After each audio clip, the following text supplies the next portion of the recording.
साथियों, आप देख रहे हैं गणेश वाल्मीकि जो हिसार का रहने वाला है, जो 16 वर्षीय वाल्मीकि को उसके अपने जन्मदिन के जो फेस्टिवल कर रहा था, जन्मदिन का त्यौहार मना रहा था, जन्मदिन मना रहा था, उसको वहाँ पर पुलिस वाले आते हैं और उसकी ज़बरदस्त पिटाई करते हैं, भेदभाव के तहत पिटाई करते हैं और उसको तीसरी मंजिल से नीचे फेंक देते हैं। तो आज और सबसे बड़ी बात यह है कि दुर्भाग्य की बात है कि इस लोकतंत्र भरी शासन वाली पुलिस, जो लोकतंत्र वाली शासन वाली पुलिस है, जो आप देख रहे हैं, जो कानून की शपथ लेती है कि हर संभव मैं देश और देशवासियों की रक्षा करूंगा, वही FIR नहीं लिख रहे हैं अपने एक जो घातक सिपाही के खिलाफ, जिसने तीसरी मंजिल से एक युवक को फेंक दिया है नीचे और उसकी मृत्यु हो जाती है। तो आप देख रहे हैं उसके परिजन न्याय की गुहार लगा रहे हैं। तो आज फरीदाबाद में आप देख रहे हैं जिला सिविल अस्पताल, ये BK के पास, ये BK चौक है और यहाँ पर श्रद्धांजलि देने पहुँचे हैं शहर के प्रतिष्ठित लोग। और मैं भी ऐसे समाज के जो लोग हैं जो सताए हुए हैं, मैं सभी वो श्रद्धांजलि देता हूँ और गणेश वाल्मीकि जी को हार्दिक श्रद्धांजलि देता हूँ। और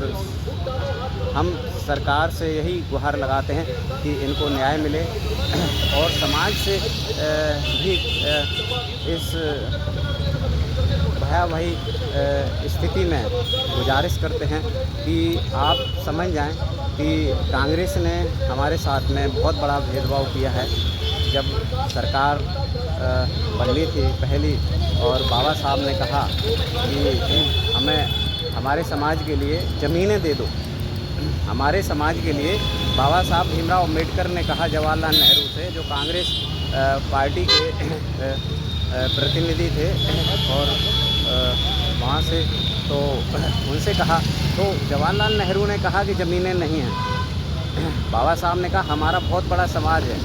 85% समाज है, गरीब समाज है, इसके पास ज़मीनें नहीं हैं, ज़मीनें दे दो, देश आज़ाद हुआ है, आप राजा महाराजा सेठ साहूकारों ने ज़मीनें छोड़ दी हैं देश के लिए और सब में बराबर बंटनी चाहिए। तो उन्होंने कहा कि हमारे जो ज़मीनें बट गई और इसके अलावा कोई ज़मीनें नहीं है, रबड़ नहीं है जो खींच के बड़ी कर दूँ, अब नहीं मिलेगी ज़मीनें। साफ मना कर दिया बाबा भीमराव अम्बेडकर से जवाहरलाल नेहरू ने। ये वही BJP कांग्रेसी लोग हैं जो आज मोहनी छोड़ रहे हैं वाल्मीकि समाज, SC समाज और भी बैकवर्ड समाज है जो कांग्रेस में नेता बन के घूम रहे हैं। और इन्होंने इतना बड़ा भेदभाव किया है कि तुम्हारे बच्चों के लिए ज़मीन ही नहीं छोड़ी और उस ज़मीन पर अपना कब्जा जमा लिया। तो चंद बेईमान लोगों ने, और जब हिस्सा मांगा तो नहीं दिया। उसके बाद में बाबा साहब ने एक अमेंडमेंट के तहत रिजर्वेशन लागू किया और आज वो रिजर्वेशन भी नहीं देना चाहते हैं। आज ऐसा कोई विभाग नहीं है जिसमें इनको पूर्ण रूप से रिजर्वेशन दिया गया हो। और जैसे तैसे रिजर्वेशन लागू भी कर दिया, कुछ लोगों को रिजर्वेशन का लाभ मिल पाया, तो जलन इतनी हुई कि उस रिजर्वेशन को ख़त्म करने के लिए उन सरकारी विभागों में उन्होंने ठेकेदारी शुरू कर दी और वो नौकरियां ही नहीं रहीं जो रिजर्वेशन के तहत सरकार राष्ट्र की सेवा करके, सरकारी नौकरियों में सेवा करके SC और पिछड़ा वर्ग समाज अपना भरण पोषण कर सके और राष्ट्र की सेवा कर सके, वो हक भी छीना जा रहा है और आज धड़ल्ले से छीना रहा है। ऐसा विभाग नहीं बचा जिसमें आप देख रहे हैं कि BJP और कांग्रेस ने ऐसा विभाग नहीं छोड़ा जिसमें ठेकेदारी ना हो और जिसमें भारत देश के ही युवाओं को गुलाम ना बनाया गया हो। आज बहुत सारी संख्या में युवा जैसे तैसे बड़ी मुसीबत से पढ़ भी लेते हैं, तो उनको विदेश में अच्छी नौकरी के लिए विदेश में जाना पड़ता है, या यहाँ पर कोई प्राइवेट कंपनियों में एक आध जो कंपनियां हैं जहाँ तक उनकी नौकरी लग पाती वहाँ जॉब करते हैं और यहाँ पर बेरोज़गार ही घूम रहे होते हैं और कारोबार तो चल ही नहीं पाता है, क्योंकि तरह तरह के उन पर कानून के शिकंजे थोपे जाते हैं और जिसके तहत उनके अगर कारोबार भी छोटा पूरा करते हैं तो वो भी बीच में बंद कर दिया जाता है। वो तरह तरह के शिकंजे थोप कर उनको तो आप देख रहे हैं समाज को, पिछड़ा वर्ग समाज और SC समाज को शुरू से ही हज़ारों वर्षों से गुलाम बनाया जाता रहा है। कुछ इस समाज को आप देख रहे हैं, जो अंग्रेज़ आए उन्होंने थोड़ा सा जब उन्होंने देखा कि इक्वलिटी होनी चाहिए, तो उन्होंने थोड़ा सा यहाँ पर इनको न्याय दिलाने की लिए बहुत सारे कानून बनाए हैं। चाहे वो अधिनियम 11 हो, 1795 अधिनियम 11 संपत्ति रखने का अधिकार, दास प्रथा, बहुत सारी सैकड़ों प्रथाएं हैं। 16-16, 12-12 घंटे बिना मजदूरी दिए काम करने की प्रथा हो, बहुत कुछ थी, गुलामी प्रथा, जिस सैकड़ों कानून बनाए जो कुरीतियों के खिलाफ, जो इनको कहीं ना कहीं आज न्याय मिल पाया। बाबा साहब भीमराव अम्बेडकर ने संविधान बनने के बाद में बहुत सारे इनको कानून पास किए, लेकिन दुर्भाग्य ये रहा, बाबा साहब ने कहा कि हमारी सत्ता नहीं है, तो इनको ये कानून महज एक कागज़ में ही एक सपना रहेंगे। अगर आप एकता दिखाकर अपना राज्य स्थापित कर लेते हैं तो कहीं ना कहीं आपको न्याय मिल जाएगा, आपको अधिकार मिल जाएंगे, आपको मांगने नहीं पड़ेंगे, आप देने वाले बन जाएंगे। लेकिन दुर्भाग्य हमारा यह रहा कि आज तक थोड़ी बहुत जो सरकार बन पाई है वो उत्तर प्रदेश में बहन कुमारी मायावती और मान्यवर साहब काशीराम ने बनाई, जहाँ पर जो एससी और पिछड़ा वर्ग को कहीं ना कहीं आज़ादी से जीने और आज़ादी से हक हुकूमत करने की थोड़ी बहुत राह मिली। लेकिन दुर्भाग्य ये रहा कि वह फिर विघटन जो समाज है में विघटन डालकर फिर भी कहीं ना कहीं समाज बिखरा और फिर से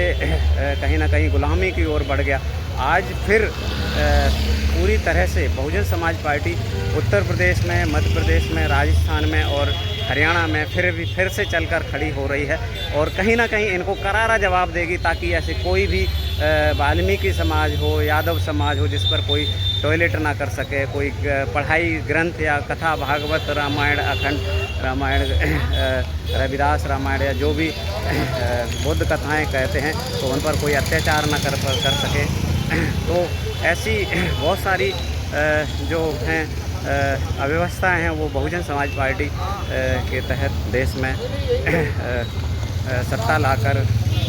जो उन अवस्थाओं को दूर करके राष्ट्र और राष्ट्र की जनता को उत्थान और निर्माण की ओर ले जाने का संकल्प है। तो ऐसे आप देख रहे हैं कि जो ऐसे जो गली गली में शोषण हो रहा है पिछड़ा वर्ग का और एससी समाज का, वो तभी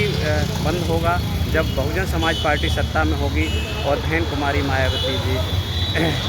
इस देश के शासक बनेंगे और बहुजन समाज पार्टी के बहुत से लोग शासक बनेंगे। तो तब ये उत्पीड़न कम हो पाएगा, और नहीं तो आप देख रहे हैं कि ये हर गली हर कूचे में इन्होंने उत्पीड़न शुरू कर दिया है। तो मैं फिर से उस